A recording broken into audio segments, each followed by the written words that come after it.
All right, appreciate y'all joining us.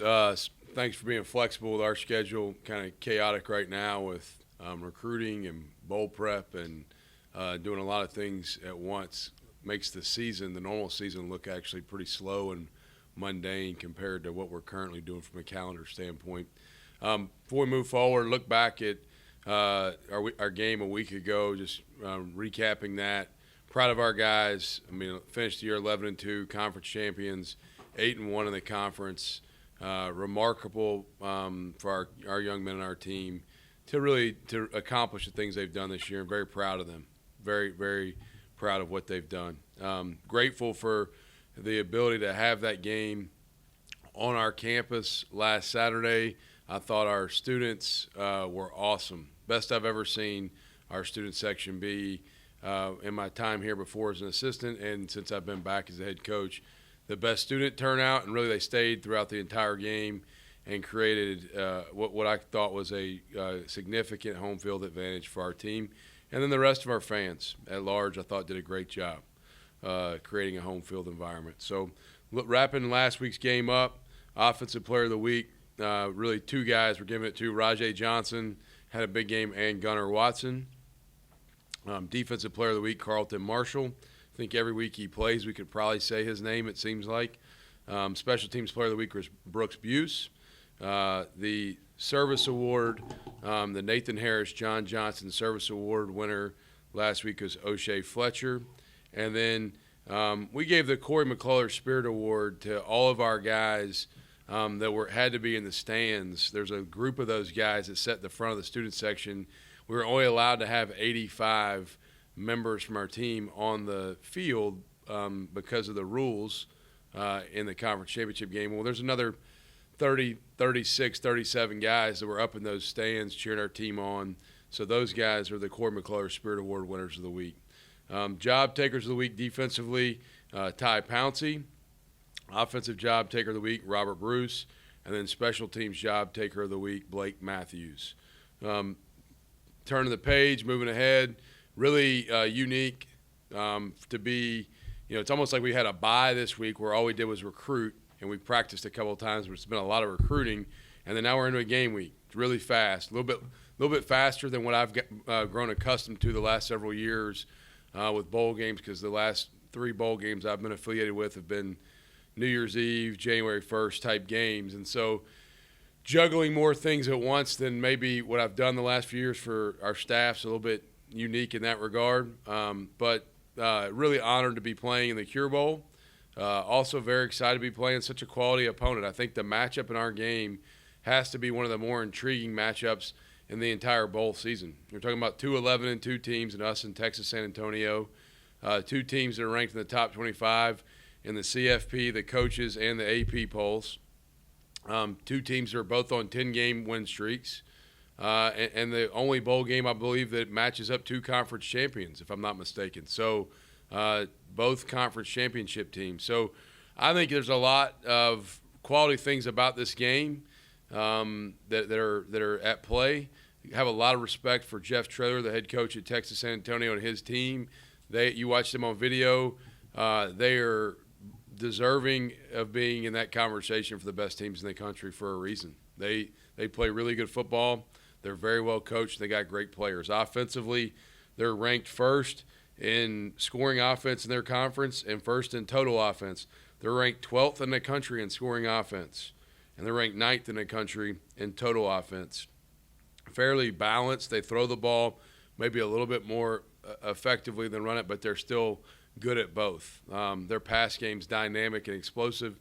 Their quarterback, Frank Harris, is one of the top quarterbacks in all of college football, and without question maybe the best in Group of 5 football right now. And then all across the board, I don't want to single out any particular skill player other than Frank, because they've got them, they're all good. I mean, all the receivers are quality. Tight ends, backs, receivers are all good. O-line is very, very solid. Maybe the most solid, consistent O-line we've seen all year. They just do their job. They do it really well. And then defensively, they're multiple. They're fast. They're athletic. But maybe the thing that sticks out more than anything is how big they are up front. I mean, they got several 300-pound guys on the interior D-line, and their size is an issue, and it's been an issue for a lot of people to deal with. So really good matchup, quality opponent, excited about it.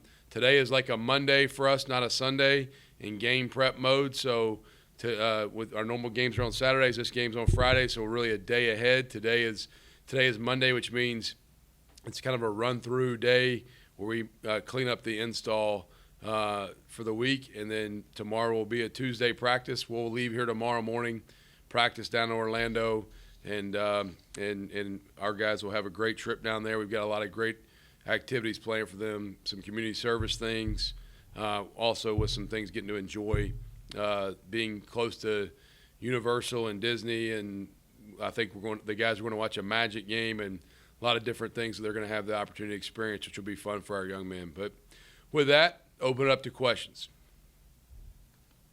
Hey, Coach, Josh in the Messenger. I got two for you. First, I know you mentioned that this being kind of different in terms of the length of time between the last game and the bowl game that you've seen. Do you think that's going to be a positive for you guys or a negative? I think you can make it either. I try to see the glass half full. I think, sometimes your long layoff in the bowl game can create some rust, like game one type mechanics, if you will, where maybe you're working out some of the kinks. So hopefully we got more rhythm. Both teams, I think, will probably have more rhythm because it's just like we've played off of a bye week. And then it has created very few hours of sleep for me since our last game, and it will really until signing day because we're dealing with recruiting, getting ready for a game, and a lot of other things going on that make the normal regular season schedule look pretty common and mundane, almost like a little bit boring. This is like a rat race, man. I'm serious. I was at a different city every night last week, going to bed at midnight, waking up at 4 a.m., and ripping and running all week. And so it's just been a lot. But the good part of it is I think we're one of the first bowl games, and so hopefully we go play well and we get to watch everybody else work and compete in their games after that. So, but I'm just proud that we're back in a bowl game for the first time since 2018 for our program and for the young men in our program. Before that Jabri might be able to make the bowl game. Do you have an update on him? Yeah, Jabri's out. Jabri will not be able to play. If it was a little bit later game, feel confident that he would be. I think he probably could. We could maybe give it a go, but with it being one game, I don't want to push him and prematurely put him back out there when it's the last ball game. And I heard for Jabri, through 5 games, he was playing at a really high level. He got hurt in the Southern Miss game. He was our most dynamic receiver through those first few weeks. Obviously, Tez has stepped up, and Rajay has stepped up, and Deshaun has played better the last couple weeks now that he's back healthy. Deshaun was really limited in the middle of the year. He didn't really play in the South Alabama game, and then didn't play for a couple weeks. Didn't play against Texas State very much. So Deshaun's back at full strength. So those guys being back at full strength and playing at a high level has helped. But Jabri and Marcus Rogers, both in the wide receiver room, will not be available in this game. Hey, that's Craig Stevenson. You guys have been known for your ability to come back late in games this year. You didn't have to do that in the last game. How do you kind of bottle what you guys did against Coastal Carolina and put it out there for the next one? Craig, man, if you got an answer to that question, I'll pay you some money, brother. I wish I knew. No, I think sometimes maybe people show you what you expect. Sometimes they change up on you. And I've told our guys, as we've started to ascend in this league, I think we're getting people's best shot from their players. But I also think schematically people are doing some things that maybe they hadn't shown on film to try to give us a different picture than what we've prepared for. And then, too, as we've gone, Craig, I think it's been important for us as a staff to maybe simplify the amount that we're doing and just do less really, really well. I kind of explain to our guys a lot. I ask them how many of them love Chick-fil-A, and everybody raises their hand. And the reason they love Chick-fil-A, I tell them, is because you know what you're going to get every time.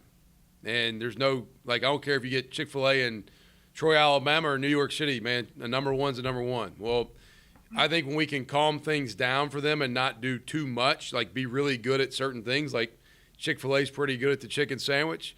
Let's make sure we're really good at what we're trying to do. And we've trimmed some things back the last few weeks offensively, I think, to help our guys play faster, cleaner, and execute at a higher level, which has helped. That's a big part of it. But if you got the full answer of how I can promise we'll start that way every week, I'll hire you today. Okay, good. I'll send him a resume. Hey, other thing Now, is, I expect real answers, though. You can't just come in here.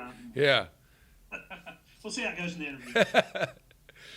You've talked a lot about those 5th and 6th year seniors, Marshall and Robertson and Stidham and all those guys. Just kind of reflect on what they've meant to this program, especially going into their last game. Yeah, I mean, they mean everything in this program. They came in as champions in 17, those two did, and they're leaving as champions. And I think they've seen a lot of things through this program, the good and maybe the not so good at certain times. But they are the reason we are here. They're the reason we are where we are. It's because they returned. They created instant buy-in with our locker room. They upheld the standards of our program from a work ethic and a toughness and accountability standpoint. I'm going to miss them. I mean, I wish I could get a 7th or 8th or a 9th year for all those guys, man, because they've been special. They will be sorely missed. I'm so grateful for their contributions. Cannot understate what those young men mean to this program and really what they mean to me personally. They mean a great deal to me. I was here when we recruited them last, and to see them leave this program better than they found it maybe, or on a similar footing, it means a lot to experience what they've done and see their work ethic day in, day out.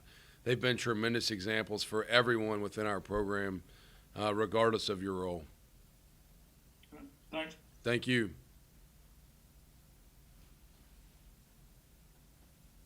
Hey, Coach Sumrall, it's Jamal in Montgomery.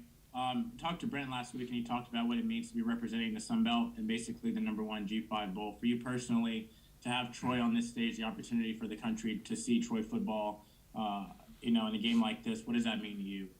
Yeah, I mean, we don't shy away from we want to be one of the premier group of 5 teams in all of college football. I do firmly believe that our league, the Sun Belt, is entrenching itself as maybe the best group of 5 conference. I think to continue to do that, we're not only representing Troy, but we're representing the Sun Belt. And Texas San Antonio's a really strong team. They're incredibly talented and well coached, but it's definitely us trying to help our league as we move forward and our program as we move forward to create us being in those conversations for the playoff expansion to 12 teams, of us getting in those conversations moving forward.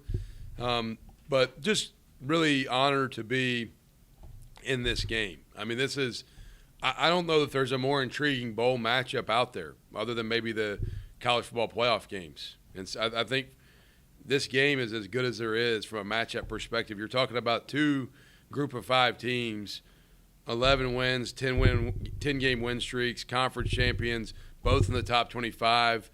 I think this is as intriguing of a football game as there is the entire bowl season. Coach Nick Brooks down in Dothan. You talked a lot about UTSA's offense. Just kind of talk about the defense that you guys have, and you can talk about all the offenses you want. You've played this season and have been successful. Your defense has been able to hold them at bay to where you guys are in the game to win. And just kind of talk about how you kind of see that happening this time around, or how that'll work out in this bowl game. Yeah, I mean, we've got to be really clean and really sound with how we play the game. We've got to tackle better than we did in the second half last week if we want to get the win. These guys are going to challenge you the entire game. I mean, you watch their games, and it's like even when you may feel like they start slow, then you look up at the end of the game, and they've got 40 points on the scoreboard. All right, so they're extremely explosive. They do a lot of things that challenge you structurally and schematically, and then they're talented. And so our guys have responded all year. I think it's a very unique matchup is their offense versus our defense, because it's both highly ranked units on their respective sides of the ball nationally. I mean, our defense is ranked really high in scoring defense. Their offense is ranked 12th in scoring offense. And They're ranked 9th in total offense. And so it's definitely a strength versus strength. We've got to play really sound, and we've got to swarm to the football and get a lot of hats around the ball, and we got to play clean football. We can't give up explosive plays. That's where they have just absolutely gashed people is explosive plays, and we have to limit their explosive plays if we want to get the positive outcome we want. Hey, John, it's John and Dothan. How do you kind of balance recruiting this week? Because you still got to do some of that. I mean, you just hit the phones, or how do you do that with the game preparation? Yeah, you don't sleep very much. You drink a lot of Spark and coffee, and maybe a combination of the two at the same time if you need. Planes, trains, automobiles. So we last Saturday finished the game. Sunday met with the team, was out of town Sunday, got back Wednesday night, was here, then left Thursday morning again, got back Thursday night. Then we reconvened. Last week the guys they did a lot of prep work for their final exams. They did a little bit of player-led film study by our leadership council. They were in charge of some film things while we were on the road recruiting. A lot of study hall stuff for them as well. And then we got back full-time in the staff, everybody, on Friday morning. And then we practiced Friday, Saturday. We'll have some very brief meetings and a walkthrough today. And then we'll move down to Orlando as a whole program tomorrow. But it's like, there's really no way to just balance it. You just try to juggle it all and hope you don't drop anything. But very, very busy. This is as busy of a time as I can remember, because you're dealing with not just high school recruiting, but junior college recruiting, transfer portal, your own players, best situation for them to be in, and a lot of things like that. And then getting ready to play a really highly competitive team in a really quality game. So a lot of stuff happening. It's definitely not like a normal game week per se, but we try to do that as much as possible. We try to create a normal game week as much as we can. That's why today is like a normal Monday for our guys in regards to their schedule to a certain extent. Coach, last question I have. Obviously, this game falls on commencement for a lot of your seniors, but I know that you guys are having kind of a special ceremony, if I'm not mistaken, on Thursday. Just kind of talk about that and them being able to be a part of that. Yeah, it'd be really a neat environment for them. We'll have a pep rally down there, and then following the pep rally, we will do a graduation exercise, a commencement ceremony there in Orlando with our players who are graduating. So pretty cool and unique graduation experience. I think maybe one that they'll remember even better than people that go through the formal graduation experience. To be able to do graduation, getting ready to play in a bowl game the next day and have that experience, I think is probably more memorable than going across the stage in some regards. So proud of those guys. I mean, our goals here are to graduate people to life and make sure they get their degree, win championships, and earn the respect of the campus and the community by how we conduct ourselves. Well, that's one of the three things. That's the first thing we talk about is the floor in our program is getting your degree. That's not the ceiling. That's the floor. That from an academic standpoint, that's just the starting points. But proud of those young men that will be going through that, and I think very, very cool experience for them to be able to do it in that setting. Hey, Coach Sumrall, just one more from me as well. When you think back to when you were last on the Troy staff and getting ready for that bowl game and all the things that you went through, is there anything that you remember from that time that brings you back to now? And also, how cool is it to know that you were on that staff and now you are leading this team to a bowl game as a head coach? Yeah, my last game here, I believe it was December 17th, 2017, was the game we played North Texas in New Orleans. We were conference champions that year, and that win got us our 11th when we finished the year 11-2. And we also did a graduation ceremony the night before that game. I'll never forget it. We did it at Manning's down in New Orleans. So just very honored to be able to be here and serve, and really proud of these young men. Do not take these moments for granted. Like I told our team last Friday night before devotion, I challenged them, like, don't miss the details in these moments because they are special, and there will be memories you remember the rest of your life. And a lot of those things, you don't want to just go through the motions and let them pass you by. You want to take it all in and get the full experience because you work extremely hard to have these type of moments in your playing career as a player or coaching career as a coach. And just grateful to be playing football and trying to pursue our 12th win and do some special things with this team. But just so proud of this group. I'm really, really proud of this team. Well, it's Jamal at WSFA Montgomery. Coach Sumrall talked about, this matchup between two teams, a colossal matchup, 10 winning streaks, 2 11-win teams.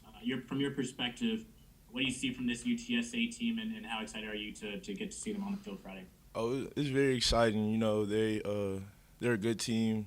They propose a lot of challenges, especially on the offensive side. Just a lot of quick game RPO type things like that. But it's gonna be fun, honestly. We're 2 ranked teams, 2 conference champions, and we're excited to just get to work against them, come together with a full game plan, try to stop them, and just have some fun down there in Orlando. Hey, it's Craig Stevenson, nail.com. Their quarterback, Martin, what in particular does he, Harris, what does he pose? What kind of challenge does he pose for you guys? He's a dual threat quarterback. He throws the ball good. He can obviously run the ball, and he does a good job of just doing what their offense requires, taking the easy stuff when he needs to, taking off and running when he needs to, and of course throwing the ball down the field. But I trust our preparation. I trust our guys on defense to keep them contained and do what we do the best. If I'm not mistaken, you were a freshman last time you guys played in a bowl game. Just what does it mean to you to bookend your career with another one?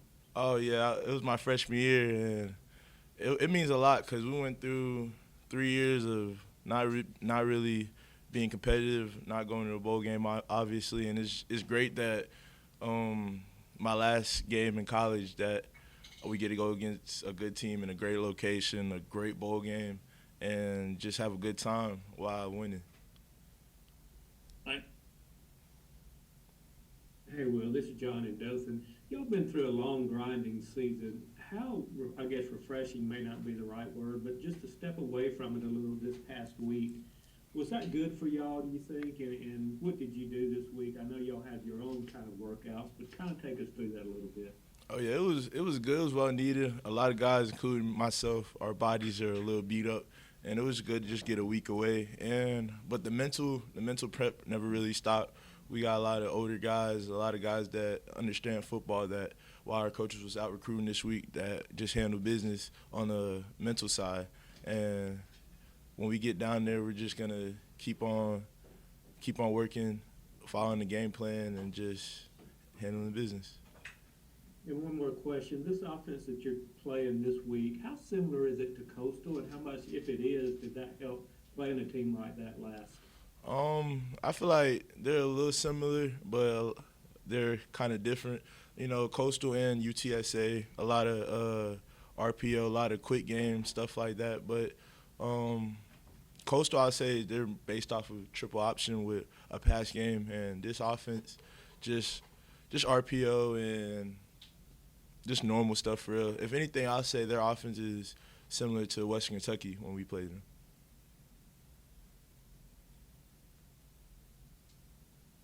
Hey, Will, it's Josh the Messenger. How do you feel about the graduation ceremony you guys are going to be doing down there with the bowl game? How special is that going to be to you?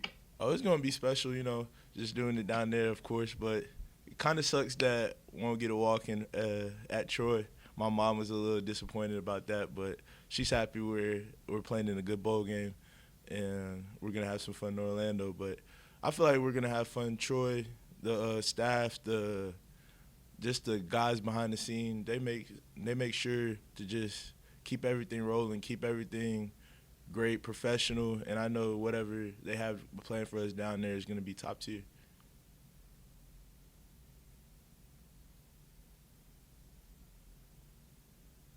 Hey, I had one more, Will. you guys have pretty much the same team you had last year in terms of personnel. Now, maybe added one or two guys and lost a couple, but what's been the difference? How'd you guys go from a 5-win team to an 11-win team in 1 year? Has it all been the coaching change, or what has been the difference there? Oh yeah. First and foremost, we gotta thank the coaches. They're top tier coaches, like I always say.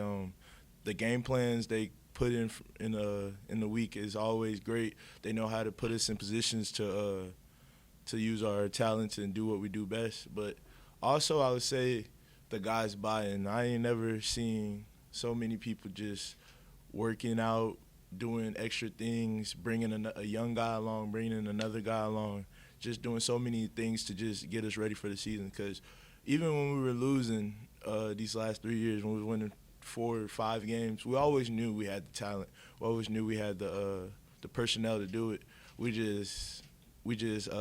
Honestly, we just lost a lot of close games and just didn't finish a lot of games or played a quarter or a half very flat.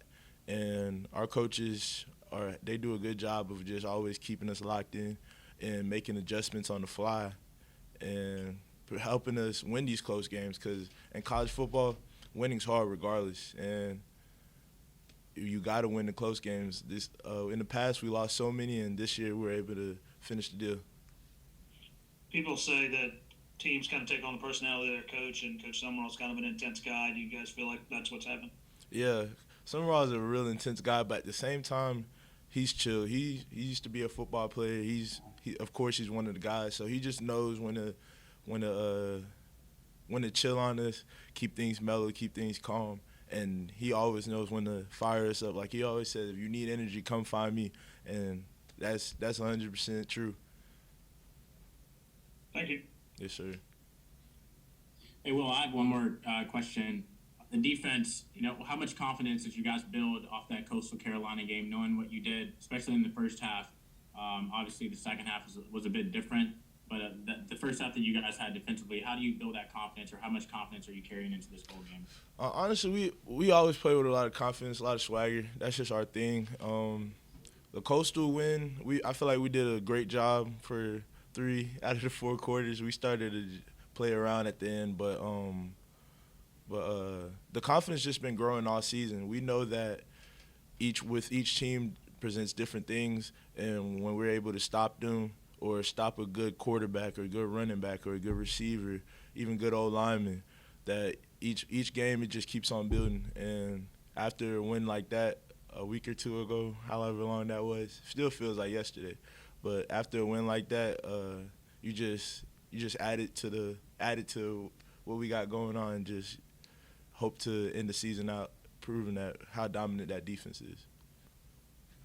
Hey, Gunnar, it's Jamal from Montgomery. Just, the preparation for this game week, Coach Sumrall talked about how you guys are treating today like a Monday. Is there anything that, I guess, feels different or weird, getting ready for a Friday game versus, I guess, the Saturday game? No, not really. I mean, we had to prepare for the same thing versus South on the Thursday, so it's basically the same kind of deal, just one day later. But no, not any really different feel. We're going to prepare the same way and practice the same way, so not really. Hey, Gunnar, this is John and Dothan. When you go up against on the other side of the field, someone like Grayson McCall, and then this week it's going to be Frank Harris, quarterbacks that are well known, does that personally give you a little more incentive, or do you think about that kind of thing? No, not really. I mean, I got to do my job on the offensive side of the ball, and I'm very confident in our defense. I know what they can do, and they've held people to very little points this year. So really just honestly just keeping them off the field versus better players like him and McCall, and doing our job on offense and staying on the field is really the biggest thing. And you've been on campus, I guess, 5 years, right, Gunnar? Yes, sir. You've got another year of eligibility. Have you thought about next year yet? Have you made that decision? Yes, sir. I'm going to come back. So, yeah, I've made that decision. I'm going to come back. Good deal. Thank you. Hey, it's Craig at AL.com. You guys have mostly the same team from last year, but one of the new guys is Rashad Johnson. Just what has he brought to the table in terms of, his ability and just what he adds to the offense and all that sort of thing? Yeah, Rajay's a big target, plays hard, plays fast, and can really go up and get the ball. That's the biggest thing is I trust him going up and getting the ball, and that's huge for a outside receiver with his height and length. I mean, he just goes up and gets it. So he's played really well all year. And if you look to when Coach Sumrall was hired to now and how things have gone, has it met your expectations? Are you surprised it's happened this fast? I mean, what do you feel about that sort of thing? I'd say I was a little surprised that we did as well as we did. I mean, I knew we were going to have a good team. We had everybody back basically, but I wouldn't say I wasn't expecting this, but it exceeded my expectations, I guess you say. So I think we had an awesome year, and that is props to Coach Sumrall. He's done an awesome job with us, and he has exceeded my expectations for sure. Thank you. Gunnar, this team as a whole, offensively, defensively, has averaged 42 points, something that you guys kind of struggled with early on and midway through the season. What has it been lately to help you guys put up as many points on offense and defense even so far these past 3 games? Yeah, I think we're just clicking, honestly. I mean, the Ark State game and the ULM game, Kamani rushed for 200 yards, over 200 yards. And then last game we threw the ball really well, and DK had a really good game. So I think we're just clicking in the run game and in the pass game. So whatever's working and whatever's going to win us the game, that's what we're going to do.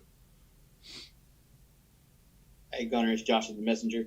The coaches have been having to balance recruiting along with getting ready for the ball game, but you guys have been having to balance things like finals and getting ready for the ball game. So how difficult has that been for you guys? It hasn't been too bad. I think some of us had finals next week because we leave on Monday, so we had to get those rescheduled. But other than that, I mean, it's been fine.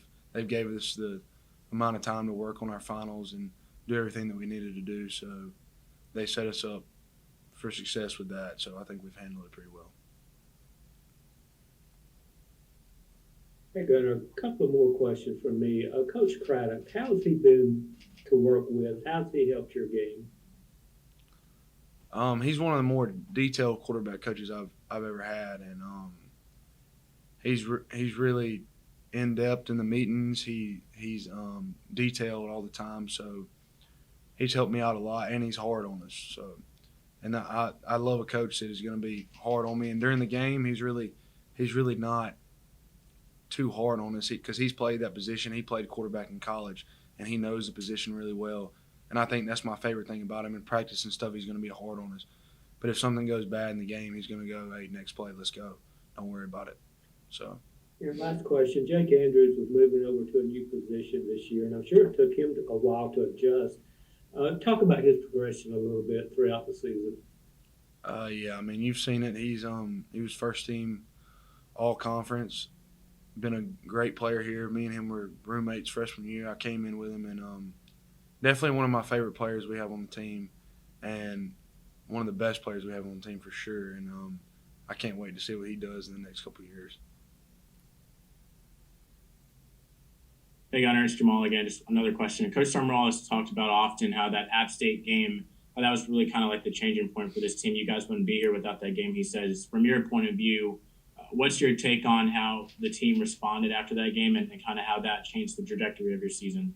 Oh, yeah, I agree completely. That's what I've told everybody. I'm not happy that we lost that game, but I think it did drive us to where we are today. So after that game, we all thought we'd meet them again in the championship, and that didn't end up happening. But I really do think that pushed us to go on the run that we're on right now, and hopefully we can continue that.